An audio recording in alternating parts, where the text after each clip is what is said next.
देश उत्सव के रंग में रंगा हुआ है। कल है 15 अगस्त, आजादी दिवस हम और आप सभी लोग मनाएंगे, लेकिन जन्माष्टमी का पर्व 16 या 17 अगस्त कब मनाया जाएगा, इसी पर आज करेंगे चर्चा। नमस्कार, आपके साथ मैं हूं अफरोज रंधावा। दरअसल कान्हा का जन्मोत्सव आ रहा और मथुरा वृंदावन से लेकर द्वारकाधीश तक कृष्ण जन्म की तैयारियां जोर शोर से चल रही, लेकिन जन्माष्टमी की तिथि पर मतभेद है। तो आखिर कब मनाया जाएगा ये पर्व, क्योंकि भगवान श्री कृष्ण की बात है तो जाहिर सी बात है कि उनकी लीला से कौन अछूता रह सकता है। बाल लीला हो या फिर उनका विराट स्वरूप हो या फिर गीता ज्ञान की ही बात क्यों न हो, सब में छिपा है जीवन का सार। तो आज अपने इस शो में न सिर्फ कृष्ण जन्माष्टमी की तिथि पर हम जो कन्फ्यूजन है उसको दूर करने की कोशिश करेंगे, साथ ही साथ श्री कृष्ण के कर्मयोग और ज्ञान योग का शुभ संयोग भी जानेंगे। इनके संदेशों और सीख पर भी आगे हम बात करेंगे।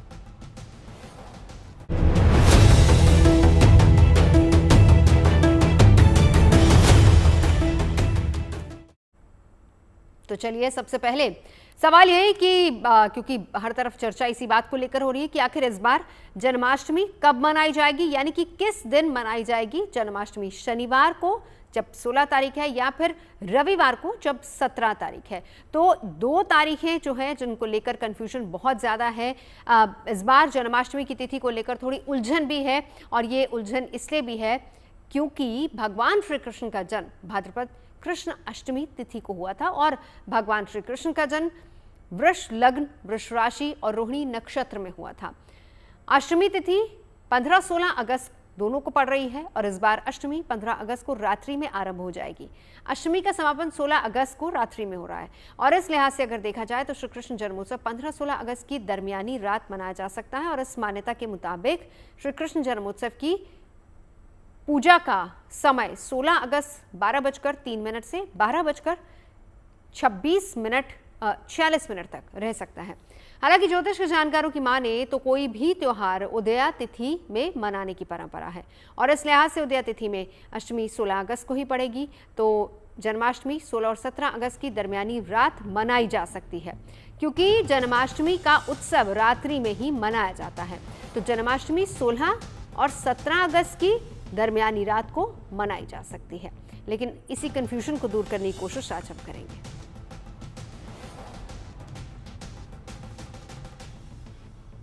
स्पष्ट करते हम काशी के पंचांगों को ध्यान में रखते हुए कि श्री कृष्ण जन्माष्टमी का जो पर्व होगा, वह व्रत होगा, वह 16 अगस्त दिन शनिवार को ही किया जाएगा। क्यों किया जाएगा, इसको हम यहाँ स्पष्ट करेंगे। अष्टमी तिथि का आरंभ 15 अगस्त को रात में 12:58 से होगा, जो 16 अगस्त दिन शनिवार को रात में 10:30 तक व्याप्त होगा। ऐसी स्थिति में उदयकालिक अष्टमी तिथि हमें कब प्राप्त हो रही है, शनिवार को प्राप्त हो रही है, 16 अगस्त को प्राप्त हो रही है।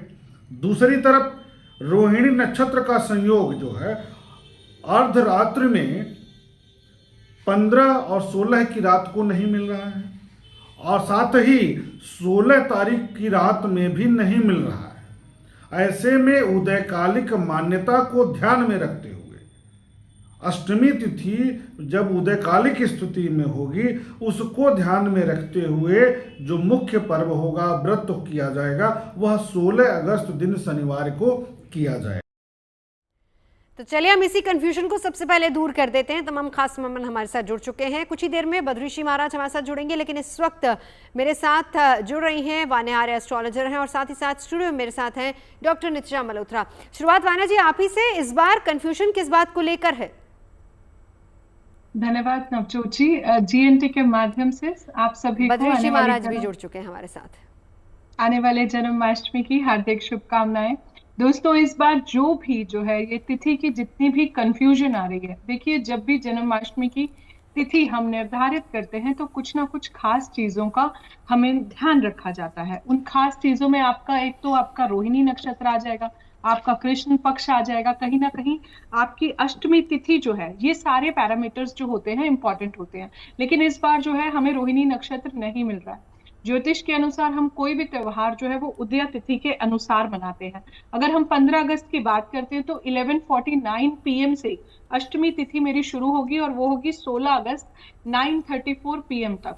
लेकिन अगर हम उदया तिथि से देखें तो इस त्योहार को हमें 16 अगस्त को ही मनाना चाहिए।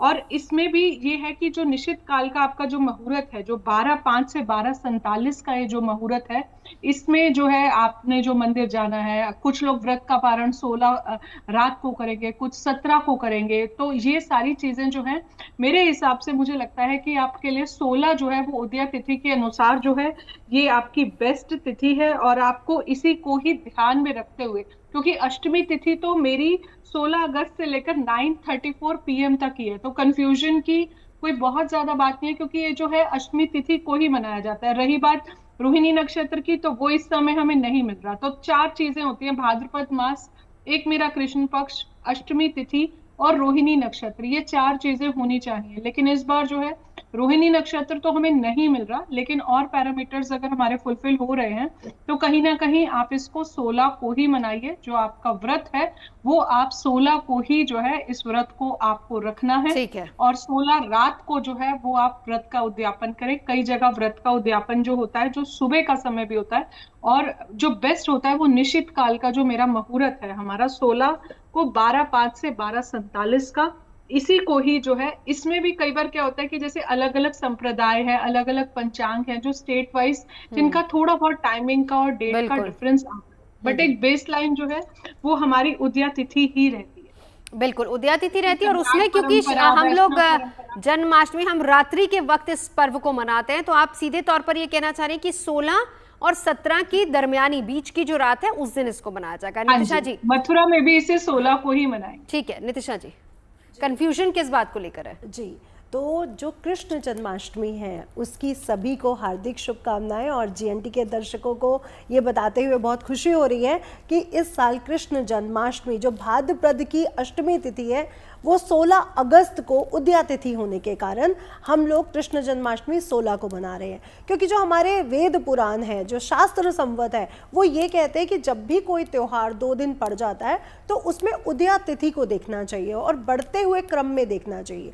तो अष्टमी और नवमी एक साथ पड़ने के कारण हम अष्टमी और नवमी 16 को पड़ रही है, तो 16 को ये त्यौहार मनाना सबसे ज़्यादा उचित है। जबकि 15 को हमें सप्तमी और अष्टमी मिल रही है, और उदया तिथि 15 को सप्तमी की है, इसलिए 15 तारीख को ये त्यौहार जन्माष्टमी का कृष्ण महोत्सव नहीं मनाया जा सकता। और दूसरी बात, कृष्ण जन्म के लिए चंद्रमा का वृषभ राशि के रोहिणी नक्षत्र में होना बहुत विशेष है, जो हमें 17 की सुबह मतलब 4:38 से मिल रहा है। तो जो लोग व्रत का पारण करते हैं वो जरूर रोहिणी नक्षत्र के साथ पारण कर सकते हैं, क्योंकि ब्रह्म मुहूर्त में भी अगर आप किसी व्रत का पारण करते हैं तो ये बहुत विशेष माना जाता है। शास्त्र संवत कहते हैं कि जन्माष्टमी के व्रत का पारण कई लोग रात को कर लेते हैं, जो 12:47 के बाद कर सकते हैं। लेकिन कुछ लोग अगर रोहिणी नक्षत्र का विशेष फायदा लेना चाहते हैं, वो सुबह प्रातः काल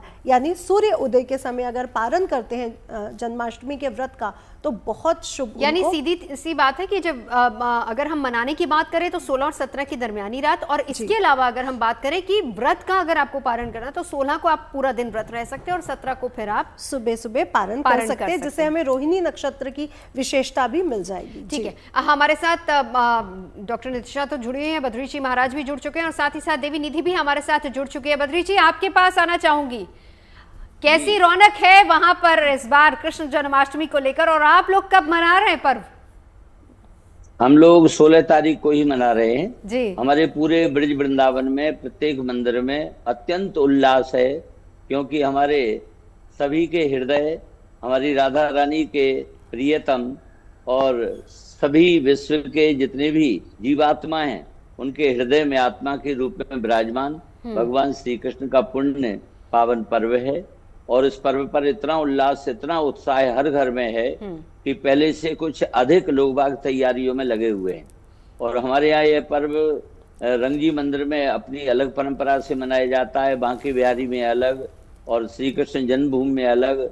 और हमारे जो ग्रामीण क्षेत्र हैं ब्रज वृंदावन के, नंदगांव, गोवर्धन, बरसाना और महावन, इन सभी गांवों में पूरे 84 कोस में अत्यंत उल्लास है, उत्साह है, और सभी ब्रजवासी अपनी नई नई पोशाकों के साथ और नए नए उपहारों के साथ भगवान श्री कृष्ण के नंद नंदन के इस पावन पर्व को मनाने के लिए सब आनंद में इस समय सराबोर हो रहे। बिल्कुल, मैं लौटती हूँ आपके पास। हम कथाएं भी सुनेंगे आपसे, क्योंकि ऐसे में जाहिर सी बात है श्री कृष्ण जन्मोत्सव है, तो ऐसे में हम उनकी लीलाओं के बारे में दर्शकों को ना बताएं, ऐसा हो नहीं सकता। देवी निधि, आपके पास आते हुए अब देखिए, ये कंफ्यूजन तो क्लियर हो गई है कि कब मना रहा है। 16 और 17 की दरमियानी रात जिनको उपवास करना है वो 16 तारीख को कर सकते हैं, 17 को उसका पारण करेंगे। लेकिन ऐसी बहुत सी जगह हैं, क्योंकि हमने भी देखा काफी इस्कॉन टेम्पल्स वगैरह है जहां पर 3 दिन का एक बड़ा महोत्सव ऑर्गेनाइज किया गया है, जिसमें 15, 16, 17 तीनों दिन इसको मनाया जा रहा है।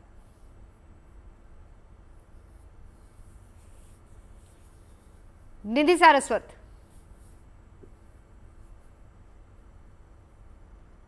निधि जी मेरी आवाज आप तक आ रही है? निधि जी सुन पा रही हैं आप मुझे? जी एक बार प्लीज। जी बिल्कुल बिल्कुल बिल्कुल, अपनी बात रखिए, क्योंकि मैं ये कह रही थी कि बहुत सी ऐसी जगह हैं, इस्कॉन टेम्पल्स हैं जहां पर 3 दिन का ये पर्व मनाया जा रहा है। जी जीएनटी के सभी दर्शकों को मेरी तरफ से कृष्ण जन्माष्टमी की बहुत बहुत शुभकामनाएं, मंगलमय बधाइयाँ। और कृष्ण जन्माष्टमी का जो पर्व है वो हम सभी का अपना पर्व है, क्योंकि इस दिन हमारे जो ब्रज के रसगुल्ला हैं, भगवान श्री कृष्ण को ब्रज में रसगुल्ला कहा जाता है। तो जो हमारे ब्रज के रसगुल्ला हैं वो इस दिन ब्रज में प्रकट हुए, ब्रज में अवतार लिया। तो ये उत्सव हम सभी कृष्ण भक्तों के लिए, हम सभी ब्रजवासियों के लिए सबसे ज्यादा महत्वपूर्ण है। इससे महत्वपूर्ण कोई उत्सव हमारे लिए नहीं है। और ये हमारे लिए बहुत सौभाग्य की बात है कि इस दिन द्वापर में जो प्रभु श्री कृष्ण ने अवतार लिया था, उस दिन को हम आज भी सेलिब्रेट करते हैं। और ऐसा महसूस भी होता है, जब आप वृंदावन आएंगे तब आपको ऐसा महसूस होगा कि वास्तव में आज ही भगवान प्रकट हुए हैं। तो ये हमारे ब्रज की एक बहुत बड़ी विशेषता है और सब इसको अपने अपने तरीके से मनाते हैं। बिल्कुल। बद्री जी, आपके यहाँ भी 3 दिन का उत्सव मनाया जा रहा है, क्योंकि वहां तो बहुत बड़े स्तर पर ये उत्सव मनाया जाता है। हमारे यहाँ एक तो सबसे बड़ा राष्ट्रीय पर्व आ गया है कल। जी बिल्कुल। और राष्ट्रीय पर्व के साथ हमारे राष्ट्र के सर्वोच्च यदि कोई नेता हुए हैं, अभिनेता हुए हैं, मार्गदर्शक हुए हैं, राजनीतिज्ञ हुए हैं, कूटनीतिज्ञ हुए हैं और धर्मशास्त्र के ज्ञाता हुए हैं, जिन्होंने महाभारत जैसे संग्राम के बीच में गीता का ज्ञान दिया, तो उससे पहले इस राष्ट्रीय पर्व को भी हम उस पर्व के साथ साथ मनाएंगे। और जन्माष्टमी के बाद फिर हमारे यहाँ सबसे बड़ा होता है नंद महामहोत्सव।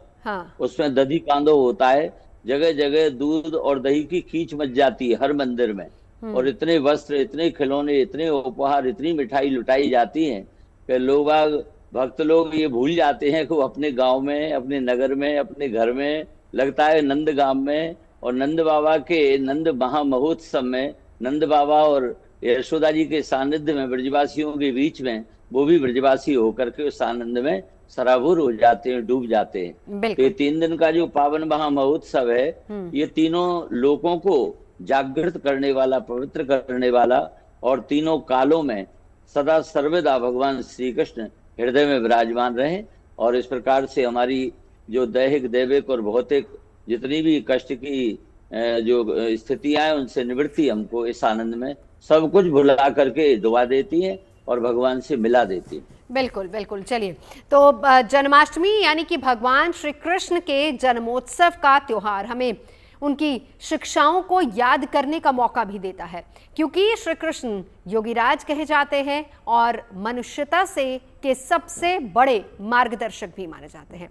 उन्होंने कुरुक्षेत्र के रण क्षेत्र में अर्जुन को गीता का संदेश दिया, जैसा कि अभी बद्री जी महाराज भी हमें बता रहे थे, और कई ऐसी शिक्षाएं दी जो आज भी हर इंसान के लिए पथ प्रदर्शक हैं। आपको हम बताते हैं कि वो कौन कौन सी ऐसी बातें हैं जो श्री कृष्ण से हमें सीखनी चाहिए। कर्मयोग, कर्मों पर हमें ध्यान देना चाहिए, फलों की चिंता नहीं करनी चाहिए, निस्वार्थता, निस्वार्थ भाव से अपना काम करना चाहिए, सत्य और धर्म का पालन, और परिस्थितियां चाहे कितनी भी कठिन क्यों ना हो, लेकिन हमें सत्य के मार्ग को नहीं छोड़ना चाहिए, और परिस्थितियों का सामना करना धैर्य और साहस के साथ परिस्थितियों का सामना हमें करना चाहिए। प्रेम और मित्रता का संदेश भी हमें श्री कृष्ण से मिलता है, विनम्रता और सम्मान का संदेश भी हमें उन्हीं से मिलता है। तो एक एक करके तमाम संदेशों की बात करेंगे। जब हम अभी बद्री जी महाराज, आपने यहाँ पर यह जिक्र किया कि 16 तारीख को कृष्ण जन्माष्टमी, लेकिन कल एक बड़ा पर्व जो पूरा देश मना रहा है वो है आज़ादी दिवस, आज़ादी का पर्व। बहुत अहम हो जाता है क्योंकि 3 दिन का उत्सव कल ही से शुरू हो जाएगा। बहुत अहम हो जाता है कि हम श्री कृष्ण से भी सीखें किस तरीके से, क्या संदेश उन्होंने गीता में दिया है जो आज की तारीख में हमें कम से कम अपनी जिंदगी में उसका पालन करना चाहिए। भगवान श्री कृष्ण ने स्पष्ट रूप से हमको अवगत करा। आपकी आवाज बंद हो गई। मैं आपको सुन पा रही हूँ बद्री जी महाराज। हाँ, आप आ गई बोलिए। आ गई। जी जी बिल्कुल मैं सुन पा रही हूँ। श्री कृष्ण एक ऐसी विभूति थे कि जिनका जन्म कारागार में हुआ, जिनके पिता माता पहले से बंदी गृह में बंदी थे और उनके 6 पूर्वजों का वध कर दिया गया था और 7वें का गर्भांतरण किया गया था। ऐसी परिस्थिति में जब चारों तरफ घोर पहरा लगा हुआ था, सबकी निगाहें, सबकी दृष्टि इस 8वें गर्भ पर थी, ऐसी परिस्थिति में जन्म लेने के बाद उनके पिता ने, वो तो योग माया का प्रभाव था क्योंकि भगवान श्री कृष्ण पूर्ण ब्रह्म है, और अपने आप जेल के समस्त पहरेदार सो गए, ताले खुल गए, सांकरें खुल गई और एक डलिया में लेकर के वसुदेव जी महाराज बाहर निकले। घनघोर भादों की नदी यमुना पूरे अपने रूप में थी, लेकिन उन्होंने सोचा कि समय नहीं है हमारे पास, इसीलिए जब उन्होंने प्रवेश किया तो भगवान ने अपना चरण नीचे किया और छूकर चरण उतर गई जमुना, जल रह गए और टखना टखना में वेदन में सुन आई। ऐसी उस भयंकर नदी ने जब भगवान के पिता का ये साहस देखा तो भयान कावर्त सता कुला नदी मार्गम ददौ सिंधु रिवस्रिया पते। जैसे श्रीपति नारायण जब समुद्र में प्रवेश करते हैं समुद्र मार्ग दे देता है, उसी तरह से उस भयानक नदी ने मार्ग दिया और वहां जाकर के यशोदा ने कन्या को जन्म दिया था। नात्तल लिंगम परिश्रांता, उसे ये भी पता नहीं था कि कन्या हुई है या पुत्र हुआ है।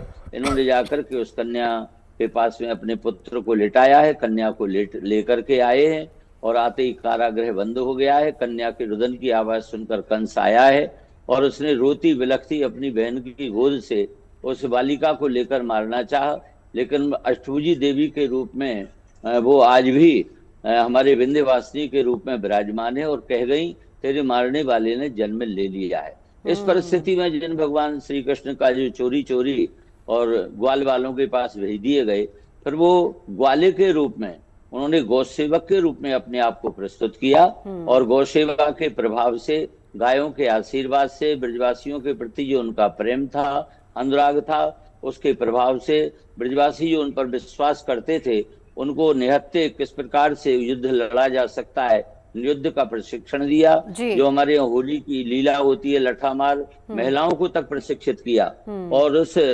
अत्यंत आक्रांता उस कंस का जाकर के मथुरा में उन्होंने संहार किया। यहाँ जब तक वृंदावन में रहे श्री कृष्ण, उन्होंने कभी केस नहीं बनवाए, पैरों में जूते नहीं पहने, कभी आभूषण नहीं पहने, कभी हाथ में हथियार नहीं उठवाया, कभी अपने सिले हुए वस्त्र नहीं पहने, इन नियमों का पालन किया। लेकिन समय आने पर उन्होंने दुष्टों का संहार किया सो किया।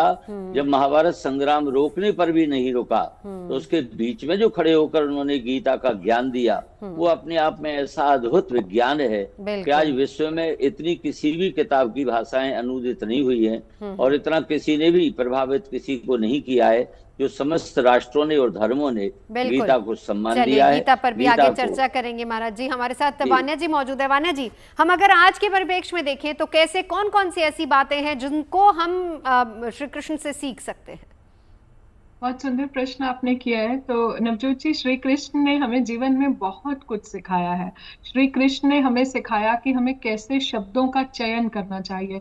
श्री कृष्ण ने जैसे द्रौपदी की रक्षा की, तो कहीं ना कहीं नारी का सम्मान जो है वो हमें श्री कृष्ण ने जो है करना सिखाया। रिश्तों में कितने भी बड़े से बड़े रिश्ते हों, पर कहीं भी जो है हमें अपने धर्म की राह पर जो है हमेशा अपने जीवन में चलना चाहिए।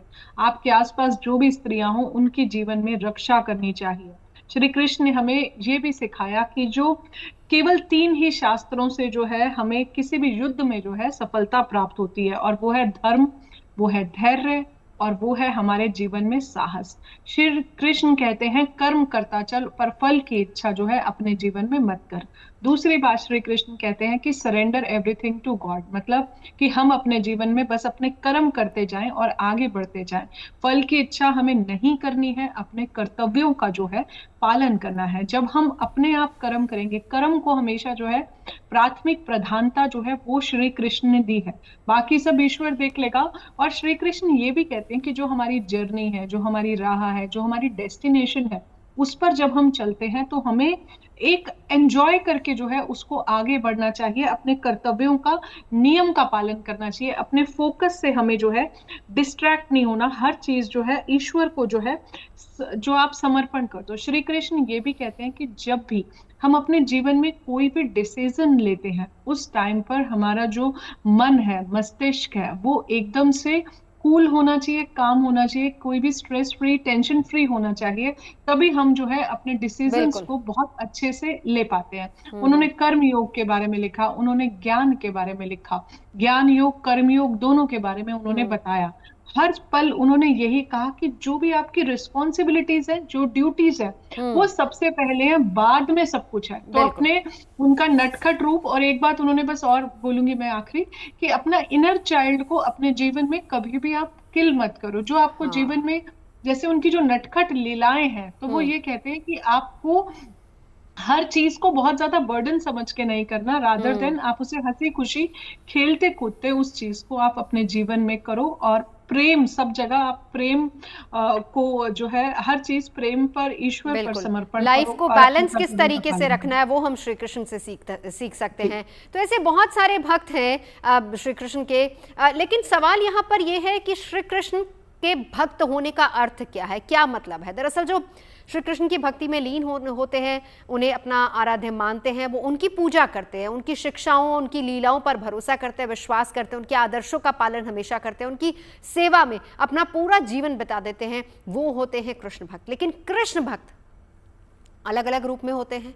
बहुत सारे कृष्ण भक्त आपको मिल जाएंगे। राधा कृष्ण भक्त जो कि राधा और कृष्ण के प्रेम और लीलाओं में विश्वास रखते हैं। आपको गोपी कृष्ण भक्त भी मिल जाएंगे जो कि कृष्ण के साथ गोपियों के प्रेम और लीलाओं में भरोसा रखते हैं। अर्जुन और कृष्ण के भक्त भी मिल जाएंगे जो कृष्ण को अपने गुरु और मार्गदर्शक के रूप में भी मानते हैं, जैसे कि भगवद गीता जिसका जिक्र अभी तक हम कर ही रहे थे। मान्य कृष्ण भक्त जो कि कृष्ण को भगवान के रूप में पूजते हैं और उनकी कृपा पाने के लिए भक्ति करते हैं। अलग अलग तरह के कृष्ण भक्त होते हैं। एक कृष्ण भक्त हमारे साथ यहाँ स्टूडियो में मौजूद है, नितिशा जी। जब भी इनसे बात होती है तो राधे राधे कहती हैं। कृष्ण भक्त होने का अर्थ क्या है, कौन है कृष्ण का भक्त? जी, तो क्योंकि वो तो सखा के रूप में भी आपकी मदद करते हैं, वो तो गुरु भी बन जाते हैं, वो हर रूप में अलग अलग तरह से हमारे साथ होते हैं। देखिए, उनका हर रूप ही, चाहे वो बाल रूप है या यौवन का रूप है या परिपक्वता का रूप है, और चाहे वो राजनीति, कूटनीति और धर्मशास्त्र हमें सिखा रहे हो, हर रूप में ही वो प्रेम के साथ जुड़े हुए हैं। तो यहाँ पर मैं मीराबाई का वो लेना चाहूँगी। मीराबाई को जब राणा सांगा ने जहर दिया, विष दिया और कहा कि ठाकुर जी का भोग आया है तुम्हारे लिए, इसको ग्रहण करो, तो मीराबाई को उसकी दासी ने कहा भी कि ये विष है, इसको मत लीजिए। लेकिन उन्होंने कहा कि नहीं, ये तो मेरे जो ठाकुर जी हैं, मेरे जो लीलाधर हैं, कृष्ण हैं, उनका भोग है। और उन्होंने उस विष को पान किया, और उस विष के पान करने के बावजूद मीरा जी उनके भजन गा रही हैं और वो नृत्य कर रही हैं। तो ये हमें क्या सिखाता है कि समर्पण भाव, हमारे जो भाव हैं भगवान के प्रति, वो स्ट्रॉन्ग होने चाहिए। जब हमारे भाव प्रेम स्ट्रॉन्ग हो जाता है तो श्री कृष्ण हमें मिल जाते हैं। तो भागवत गीता में भगवान श्री कृष्ण क्या कह रहे हैं कि इस जीवन में भी आप मुझे प्राप्त कर सकते हो। ज़रूरी नहीं है कि आपको इस मुझे प्राप्त करने के लिए स्वर्ग आना पड़ेगा या मोक्ष लेना पड़ेगा। इस जीवन में, इस मनुष्य रूपी जीवन में रह के भी तुम मुझे प्राप्त कर सकते हो, सिर्फ समर्पण से, सिर्फ भाव से। तो आप जिससे भी जुड़ते हैं उसके साथ समर्पण रखिए, विश्वास रखिए कि जो भी मेरे साथ अच्छा या बुरा हो रहा है वो मेरे कर्मों का फल है। श्री कृष्ण या विष्णु उसमें मेरे कर्मों के फलों को ना घटा सकते हैं ना बढ़ा सकते हैं, बल्कि जब हमें हमारे कर्मों का फल मिलता है, जब हम रोते हैं तो वो भी हमारे साथ रोते हैं, इस वजह से कि वो उसमें हस्तक्षेप नहीं कर सकते। वो परमात्मा है, वो कहते हैं कि कर्म कर, फल की चिंता मुझ पे छोड़ दे। और यही भीष्म पितामह जी के हमें उससे भी मिलता है कि भीष्म पितामह जी ने कहा कि 99 जन्म मैंने देख लिए, मैंने कुछ बुरा नहीं किया, तो उन्होंने कहा एक जन्म और पीछे जाओ। हाँ। यानी 100 जन्म पहले की जो उनकी कर्म थे वो इस जन्म में वो उनको मिल रहे हैं। ये क्या बताते हैं कि श्री कृष्ण पहले से ही लिख चुके थे कि जब ये गलती करेंगे, जब ये अपनी पुत्र वधू के लिए कुछ नहीं बोलेंगे, अपने परिवार के लिए कुछ नहीं बोलेंगे, तब इस कर्म का फल मैं इन्हें दूंगा। यहाँ एक बड़ी बात कि अगर कुछ बुरा हो रहा है तो आपको उस पर भी आवाज उठानी है, अगर आप नहीं उठा रहे हैं तो आप उस पाप के भागीदार बन जाते हैं। बिल्कुल। देवी निधि, अब आपके पास आते हुए, भक्तों की बात हो रही है, अलग अलग तरह के भक्त हैं, श्री कृष्ण से हम बहुत कुछ सीख सकते हैं और भक्तों का जिक्र भी हमने किया यहाँ पर। ये देखिए, भगवान श्री कृष्ण जो है वो पूर्ण ब्रह्म है। भगवान श्री कृष्ण को पूर्ण ब्रह्म कहा जाता है। श्री कृष्ण जैसा पुत्र नहीं, श्री कृष्ण जैसा कोई सखा नहीं, श्री कृष्ण जैसा कोई स्वामी भी नहीं है, और श्री कृष्ण जैसा कोई प्रियतम भी नहीं है, और श्री कृष्ण जैसा भगवान भी नहीं है। भगवान श्री कृष्ण कौन है? जगत गुरु है। वसुदेव सुतम देवम कंस चाणूरमर्दनम देवकी परमानंदम श्री कृष्णम वंदे जगत गुरु। भगवान श्री कृष्ण जगत गुरु है। कृष्ण कहते किसे है? कर्षति परमहंसा नाम चेतांसी इति कृष्ण।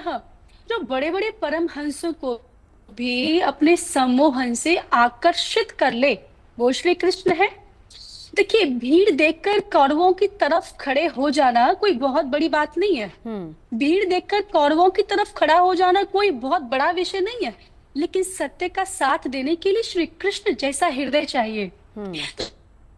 तो जो लोग कृष्ण की बातें करते हैं ना, उनको कृष्ण के विषय में जानना चाहिए। श्री कृष्ण है कौन?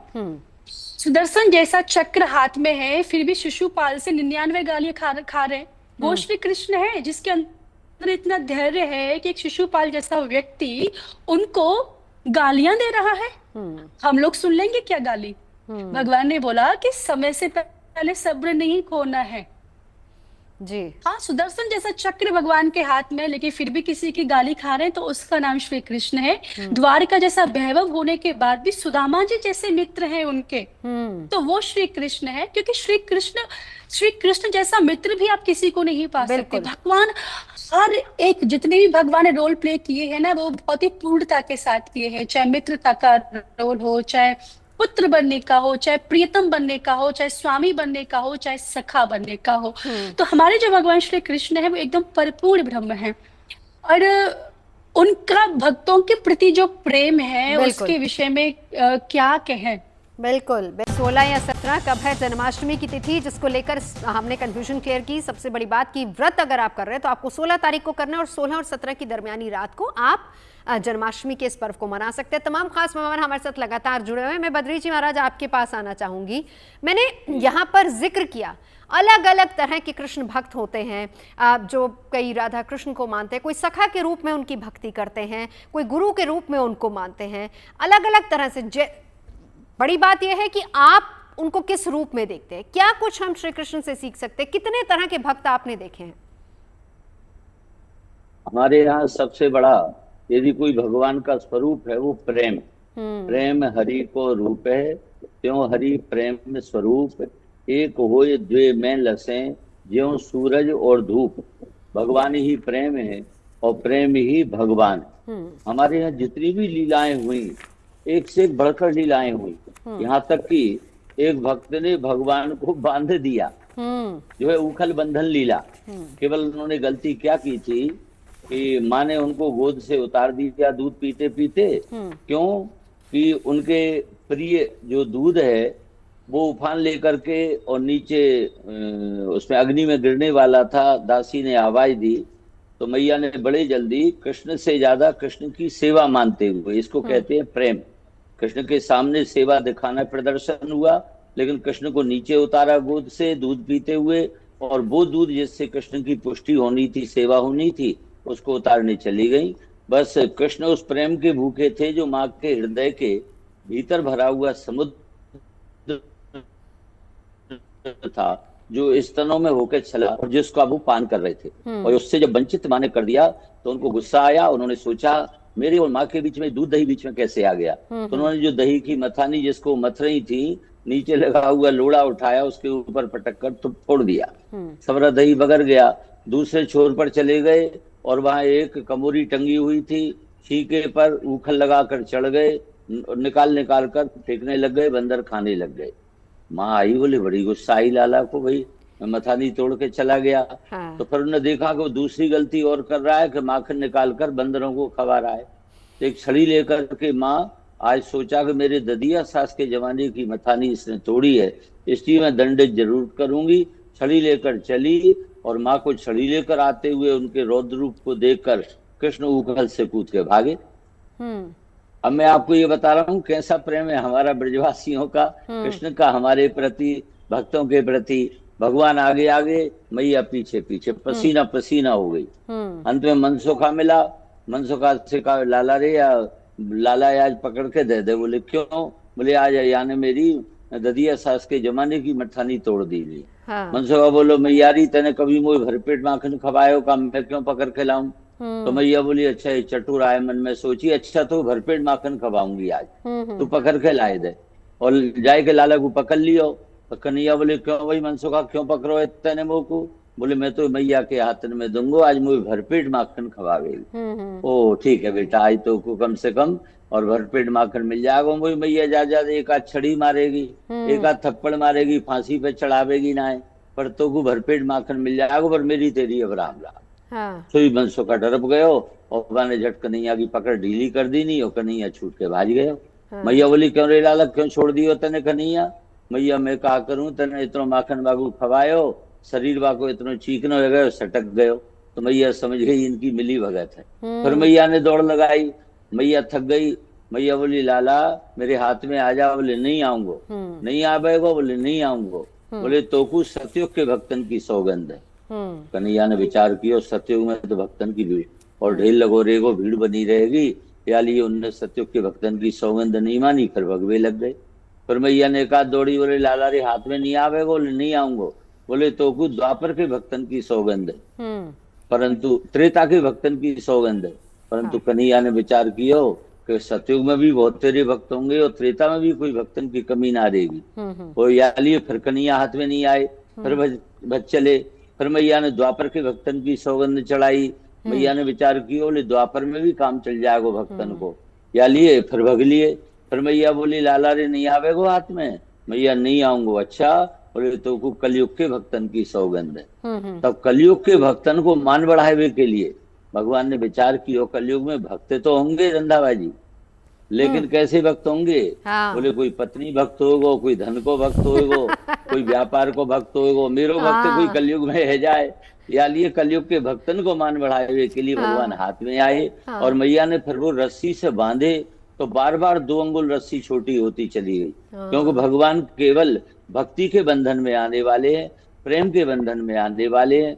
जब तक ये 2 अंगुल की दूरी रहेगी तब तक आप भगवान को बांध नहीं सकते हैं। और भगवान जब बंधन में आए हैं तो ये बहुत अद्भुत लीला भगवान मैं यही से ना बद्रीश जी महाराज, आपने बड़ी अच्छी बात की, आपने इसको कलयुग के साथ किया है। अब मैं कलयुग के भक्तों का जिक्र करना चाहूंगी, उस पर वान्या जी अपनी बात रखिएगा। देखिए हम जब गीता के संदेश की बात करते हैं, कुछ एक संदेश जिसमें ये कहा जाता है कि जाहिर सी बात है आप गीता पढ़ते हैं, सेटिस्फैक्शन होती है, एक बहुत बड़ा हम कह सकते हैं कि काउंसलिंग एक तरीके से बुक है। आप जब भी किसी परेशानी में घिरे हो आपको आपकी परेशानी का हल उसमें कहीं ना कहीं मिल जाता है। लेकिन यहाँ पर ईमानदारी से काम करने का संदेश मिलता है, आंतरिक खुशी और काम में संतुष्टि, धर्म सत्य न्याय के पथ पर चलने की प्रेरणा मिलती है। यहाँ कलयुग की बात यहाँ पर कर ली। आज के दौर में ये गीता कितने इंपॉर्टेंट है, कितने लोग इस पर अमल कर पाते हैं। हम हाथ में ले लेते हैं, हम पढ़ लेते हैं, लेकिन बात तो तब है ना कि अगर आप उस पर अमल करें। जी बहुत सही आपने बोला कि हमें जो है खाली पढ़ने तक ही हमारा जीवन नहीं है, हमें उस चीज पर अमल भी करना है। जब भी कलयुग में आपको जीवन में लगता है कि आपकी लाइफ जो है बहुत ज्यादा स्टेगनेंट हो गई है, आपको सॉल्यूशंस नहीं मिल रहे हैं, आप गीता खोलिए। मैं कहती हूँ आपको अपने जीवन के, अपने लाइफ के हर चीज का जो है आंसर आपको जो है वो गीता में मिलेगा। जैसे एक नॉर्मल सी अगर हम एक श्लोक से बात करते हैं, क्यों व्यर्थ की चिंता करते हो, क्यों व्यर्थ किसी से डरते हो, आत्मा न मरती है न पैदा होती है, जो हम लेके आए, मतलब हर चीज हम इतना स्ट्रेस लेते हैं, हम इतनी एंजाइटी अपने जीवन में रखते हैं, कल क्या होगा कल क्या होगा, हम खाली हाथ आए हैं, हमें खाली हाथ जाना है, हमें इतना मटेरियलिस्टिक अपने जीवन में होना ही क्यों है। श्री कृष्ण ये भी कहते हैं कि अपने ईगो को जो है आप अपनी लाइफ में थोड़ा सा सबसाइड रखो, क्योंकि अहंकार जब हमें जीवन में बहुत ज्यादा आ जाता है तो कहीं ना कहीं हमारी डाउनफॉल स्टार्ट हो जाती है। श्री कृष्ण ये भी कहते हैं जैसे महाभारत में जो पांडवों की जीत हुई थी, जो स्ट्रैटेजी उन्होंने बनाई थी, जो रणनीति बनाई थी कि हर चीज की एक स्ट्रैटेजी होनी चाहिए, हर चीज की एक प्लानिंग होनी चाहिए, जुल्म सहना भी पाप है, अगर आपके साथ लाइफ में कुछ गलत हो रहा है तो आपको अपनी आवाज भी उठानी है। श्री कृष्ण एक मित्रता भी बताते हैं कि एक अच्छी फ्रेंडशिप जो है कैसे निभाई जाती है। कलयुग में जैसे जो मित्रता है वो बहुत ज्यादा एक सेल्फिश मोड रहता है, कि कहीं ना कहीं एक पर्पस है फ्रेंडशिप का भी, कि मुझे जो चीज चाहिए तो इसलिए वो फ्रेंडशिप है, तभी उसकी जो लाइफ होती है वो लंबी नहीं होती है। एक्सेप्शंस आर एवरीवेयर, लेकिन श्री कृष्ण जो है हमें मित्रता करना सिखाते हैं कि एक सच्ची मित्रता जो है वो हमें जीवन में कैसे करनी चाहिए। श्री कृष्ण ये कहते हैं, हम आज बहुत ज्यादा गिव एंड टेक मोड में चलते हैं कि मैं इसको ये दूंगा तो एनर्जी एक्सचेंज मुझे ये मिलेगा, लेकिन अगर यही हम अपने सिर्फ कर्मों पे फोकस करें, आउटपुट को हम ईश्वर पर छोड़ दें, सरेंडरिंग मोड, की उस पर भी तो थोड़ा सा भरोसा होना चाहिए, जिसमें है जिसने हमें पैदा किया है हमारी रक्षा भी वही करेगा। हाँ। तो कहीं ना कहीं आज की डेट में हम फेथ को लूज करते जा रहे हैं। हाँ। तो ऐसा नहीं होना चाहिए, हमें बहुत ज्यादा फेथ होना चाहिए। श्री कृष्ण ने हमें रिश्तों की महत्वता, कि अपने कर्तव्य, अपने रिस्पॉन्सिबिलिटीज को निभाना सबसे बड़ा धर्म है, ये भी हमें श्री कृष्ण ये ने तो सिखाया। बात सही है कि कर्तव्य कर और फल की चिंता नहीं कर, और आपने सही कहा कि हम केवल अपने कर्तव्यों को निभाएं। अब एक बार नितिशा जी आपके पास आते हुए, प्रैक्टिकली कलयुग में कितना पॉसिबल है ये, और आज की तारीख में कितने लोग कर पाते हैं? जी थैंक यू नवजोत जी। तो सबसे पहले गीता सभी के घरों में है और दादी नानी के परिवार से चलती हुई आ रही है, लेकिन ये बात भी सच है कि ना उसे कोई पढ़ता है पूरी तरह से, और जो लोग पढ़ भी रहे हैं उसको अपने जीवन में उतार तो बिल्कुल भी नहीं रहे। बिल्कुल हाँ। तो नहीं, क्योंकि लोगों का एक ही जवाब होता है ना कि प्रैक्टिकली तो ये पॉसिबल ही नहीं, कैसे पॉसिबल होगा? देखिए पॉसिबल तो है, तभी श्री कृष्ण ने मनुष्य कल्याण के लिए ही उसको गीता के रूप में सुनाया, और उन्होंने खुद कहा है, गीता में खुद कहा गया है कि पेड़ों में, पीपल के वृक्ष में मैं हूँ। अब लोग कहते हैं कि पीपल के वृक्ष में भूत है, भूत नहीं, भूत भविष्य वर्तमान सब है उसमें। आप जाइए एक बार उनके पास बैठिए, पीपल के वृक्ष के पास, आपको पता चलेगा कि कृष्ण अनुभूति होती क्या है। भगवान कृष्ण ने कहा कि पांडवों में अर्जुन में मैं हूं, और अर्जुन ही एक ऐसे पांडवास थे जो पूरी तरह से समर्पित थे श्री कृष्ण के प्रति, भगवान श्री कृष्ण के प्रति, जो उनसे ही समर्पित होकर उनसे पूछ रहे हैं कि मैं क्या करूं, मैं अपने रिश्तेदारों को कैसे खत्म कर सकता हूं। तब वो भगवान श्री कृष्ण ने उन्हें क्या कहा कि रिश्तेदार तब है जब वो आपके साथ कुछ अच्छा कर रहे हैं या आपका भला चाह रहे हैं। जब वो आपका बुरा कर रहे हैं, आपके बच्चों के साथ बुरा कर रहे हैं, तो वहां पे आप रिश्तेदारी को अपने आगे नहीं आने दोगे। दूसरा, वहां पे वो सारथी बने हुए हैं, श्री कृष्ण जिसके सारथी बन जाए उसको जीत या हार से क्या मतलब, वो तो जीता हुआ ही है। तो मैं कहूँगी कि जो गीता है अगर आप अपने जीवन में उतार लेते हो कि अगर कृष्ण कुछ कह रहे हैं कि आपको लड़ना है तो लड़ना चाहिए, जहाँ पे धर्म के विरुद्ध बातें हो रही हैं वहाँ पे आपको अपनी बात रखनी चाहिए। और सबसे बड़ी बात जो गीता में समझाई गई, ये बात बिल्कुल सच है कि जो भी हो रहा है वो सब भगवान की मर्जी से हो रहा है, जो भी होगा वो भी उनकी मर्जी से होगा। तो हमें समर्पण करना आना चाहिए। जीवन में बहुत कष्ट आएंगे, बहुत कुछ होगा, जब हम उन कष्टों में ये सोच लेना कि ठीक है आपने ही दिया है और आप ही मुझे उससे निकाल के बाहर ले जाओगे। तो मैं सच बता रही हूँ, ये मैं अपने प्रैक्टिकल लाइफ में भी फील करती हूँ कि आपको वो दुख कुछ भी नहीं कर पाएगा। आप रोगे, आपकी आंखों से आंसू आएंगे, लेकिन आप उससे बाहर भी आ जाओगे और आपको एक अच्छी सी पॉजिटिव एनर्जी फील होगी कि हाँ भगवान है और हमें उस जगह से बाहर निकाल के लेकर के आते हैं। तो कृष्ण को अगर मानना है तो गीता के सार को समझो और कर्तव्य करो, कुछ भी मत सोचो। ठीक है, जो भी है वो आपको पूरी तरह से बाहर निकाल के लाएंगे। और पहले वैसे भी मैं कहूँगी जब आप किसी भी भक्ति में जाते हो ना, तो वो पहले आपके बुरे कर्म को खत्म करते हैं, तो कष्ट आएंगे। कष्ट नहीं आएंगे तो मेरे जीवन रूपी में जो गंदगी है वो कैसे साफ होगी? जब वो साफ होगी तभी तो कृष्ण मेरे जीवन में वैसे देखिए, सबसे अच्छी बात तो ये है कि गुड न्यूज टुडे पर आज हम इसकी चर्चा कर रहे हैं। तमाम नेगेटिव खबरों के बीच में से बद्रीश जी महाराज अच्छी खबरों को चुन के लाते हैं ताकि हम पॉजिटिविटी स्प्रेड कर पाएं। और ये जो पर्व है, तमाम पर्वों को मनाने का मकसद यही होता है कि सकारात्मकता कम से कम समाज में फैले। हमारे इस चैनल के जरिए, हमारे शोज के जरिए कोशिश यही रहती है। अलग अलग भक्तों की बात हुई है, चैतन्य महाप्रभु की बात हुई है, रसखान की बात हुई है, मीराबाई की बात हुई है, सूरदास की बात हुई है। यानी कि कृष्ण के भक्त ऐसे ऐसे हैं जो केवल, जिनको धर्म से कुछ लेना देना नहीं, वो केवल भक्त हैं तो भक्त ही हैं।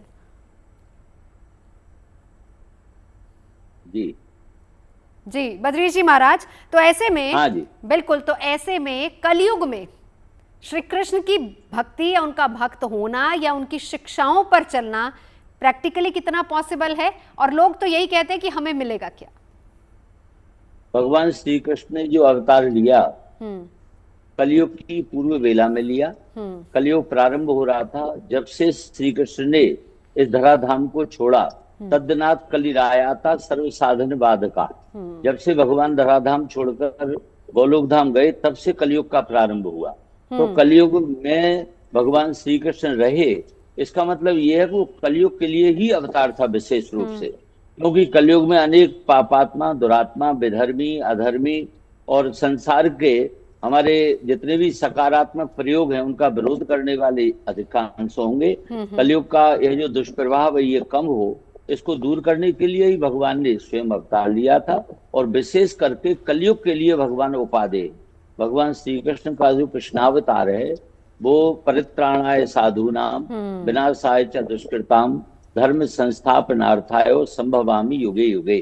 भगवान इस कलयुग की पूर्व वेला में कह गए कि जितने भी दुष्ट हैं उनके विनाश के लिए, धर्म की स्थापना के लिए मैं आता हूँ और हर युग में आता रहूंगा। उनका जो अंतिम संदेश और ये अंतिम अवतार था, ये केवल हम कलयुगी प्राणियों के लिए विशेष संदेश देने के लिए आया था। कलयुग में जितनी भी दुर्भावनाएं होंगी, जितने भी लोगों के बुरे विचार होंगे, उन सबका शमन कैसे किया जाए, उनका निराकरण कैसे किया जाए, वो कलयुग के जीवन के जीने की कला हमको भगवान जीने की कला क्या है वो भगवान श्री कृष्ण से सीखी जा सकती है। तो हम कह रहे हैं अभी तो पर्व की शुरुआत हुई है। बहुत बहुत शुक्रिया तमाम खास मेहमानों का हमारे साथ जुड़ने के लिए। तो चाहे वो आज़ादी का पर्व हो या फिर श्री कृष्ण जन्माष्टमी का पर्व, उत्सव मतलब गुड न्यूज टुडे, और यहाँ पर उत्सव की शुरुआत हो चुकी है। लगातार हम आपको दिखाते रहेंगे देश भर में जन्माष्टमी और आज़ादी दिवस की रौनक। फिलहाल अभी इतना ही, बने रहिए हमारे साथ।